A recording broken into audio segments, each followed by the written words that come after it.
जवळपास 2 तास waiting room मध्ये आराम केल्यानंतर फायनली आपली ट्रेन आली. I was so excited. भारतीय रेल्वेच्या तुलनेत हा डब्बा थोडा छोटा वाटत होता मला. पॅसेज खूपच नॅरो होता. या ट्रेनच्या तिकिटासाठी मी पे केले होते जवळपास 2,26,000 सोम, म्हणजे आपल्या भारतीय रुपयांमध्ये अप्रॉक्स 1550 रुपये. एक मोठीशी खिडकी होती पण ती उघडू शकत नव्हतो कारण हा एसी डबा होता. प्रवास सुरू झाला होता आणि सोबतचे सहप्रवासी सुद्धा खूप जास्त फ्रेंडली होते. आजूबाजूच्या सीटवरती बसलेले सगळी लोक मला काही ना काही खायच्या वस्तू देत होती. खरं तर कोणाला इंग्रजी बोलता येत नव्हतं पण सगळी जण खूप जास्त मदत करायचा प्रयत्न करत होती.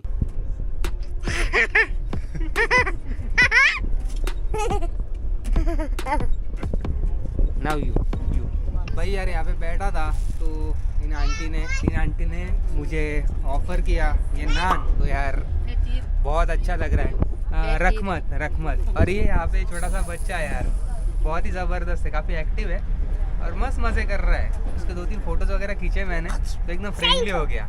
हेलो ये देखो भाई, ये चॉकलेट भी दिया है अभी। रखमत लोकल लोकांसोबत असा प्रवास करताना जी मजा येते ना ती कुठेच येऊ शकत नाही. रात्रीचे 9 वाजले होते. म्हटलं चला थोडा झोपायचा प्रयत्न करू, पण यार जागा बरीच कमी होती आणि कंजेस्टेड ट्रेन होती. पण पर्याय नव्हता, कसाही करून रात्र घालवायचीच होती.